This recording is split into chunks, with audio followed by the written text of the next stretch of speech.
Miguel, ya que estamos hablando como de este tema de pandemia, por estos días usted vivió como una controversia con Camilo Enciso por una columna que le escribió en el que hacía mención de que usted estaba detrás de unos contratos y de unas cuotas políticas relacionadas con todo el tema de los recursos de las vacunas COVID. ¿En qué va ese proceso? ¿Usted tomó acciones legales? Porque pues en su momento dijo que eran irresponsables y era una calumnia lo que había dicho Camilo Enciso. Sí, yo le he pedido retractación a algunos medios que recogieron, digamos, la noticia de esa manera, equivocadamente, o que incluso fueron más allá. Voy a hacer el proceso de denuncia penal contra Camilo también. Camilo, digamos, es hábil porque se mueve en la línea, es decir, él es experto en eso, él es experto en lanzar acusaciones, pero justo en ese punto en donde puede moverse en el borde de la ilegalidad diciendo, yo no he dicho que usted sea corrupto. Jimena, te pregunto, Jimena, ¿tú leíste la columna? Sí, señor. Y cuando tú lees la columna, Jimena, solo el título es necesario, es decir, yo te preguntaría a ti, tú después de leer la columna, pues obviamente entiendes que hay una acusación contra mí, ¿cierto? Hay casi que el señor, dime.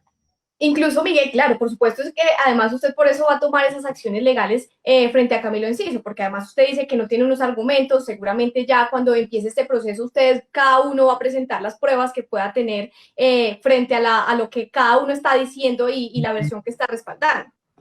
Sí, pero ojo a esto, Jimena, es que a lo que yo quiero llegar es que yo nunca he negado que yo conozca 4 de 70 personas que están en ese equipo. Yo nunca he negado que 2 de esas 4 personas me apoyaron a la alcaldía. Yo lo que le estoy diciendo a Camilo es que no soy irresponsable y diga que esas personas llegaron allá por cuenta mía, que son cuota política mía y que básicamente yo tengo a cargo el manejo de esa cuenta. Eso es una irresponsabilidad infinita. No es propia de un abogado, no es propia de un profesional. Eso básicamente lo hace un cobarde hacer esas acusaciones sin ningún tipo de prueba y ponerme a mí en riesgo y a mi familia. Eso es lo que yo estoy diciendo. Y él lo insinúa, a lo que quería llegar es que él lo insinúa. Entonces él dice, es que yo nunca he dicho que usted sea corrupto, hombre. Con el solo título, para poner aquí en contexto a las personas que nos están oyendo, el título de la columna era Las vacunas del delfín.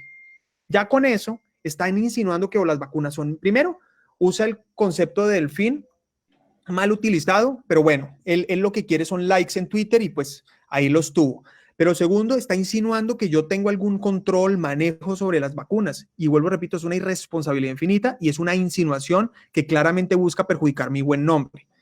Y cuando uno lee la entrevista, él habla de 5 personas. No hace ninguna acusación en contra mía, va sugiriendo, va insinuando, dice que me entregaron a mí el manejo y al grupo político mío la cuenta COVID, que vuelvo, repito, eso no es verdad y además él no tiene cómo probarlo, como dejó claro después en las entrevistas. Él lo único que puede probar es que yo conozco a esas personas y que algunas de ellas me ayudaron. Pero después menciona, la gran parte de la columna es un quinto, un señor, un general, entiendo, retirado, que no conozco. Entonces, finalmente él mezcla peras con manzanas. A propósito, Jimena, tú que eres una gran periodista, yo me imagino que identificaste cómo de mal estaba escrita esa columna, porque además es pésimamente mal escrita, es difícil de entender incluso hasta para mí que mejor dicho, me está atacando a mí y es confusa, porque el señor, digamos, no es muy buen escritor, pero además dio hasta peores malinterpretaciones. Una representante de Petro en Bogotá no se le ocurrió nada más ni nada menos que decir que yo era el que estaba manejando la compra de vacunas. Hágame el favor. Es decir, para que tú veas cómo las mentiras del uno llevan a las mentiras del otro.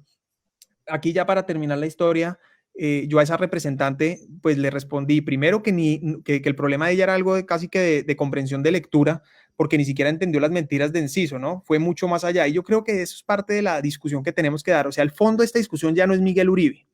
El fondo es hasta dónde calumniamos y dañamos el buen nombre de las personas, que además es lo único que tenemos. Yo es lo que he protegido toda mi vida, mi buen nombre. Y llega aquí un señor que no tiene ningún mérito a acusarme de esa manera tan infame. Miguel, en algún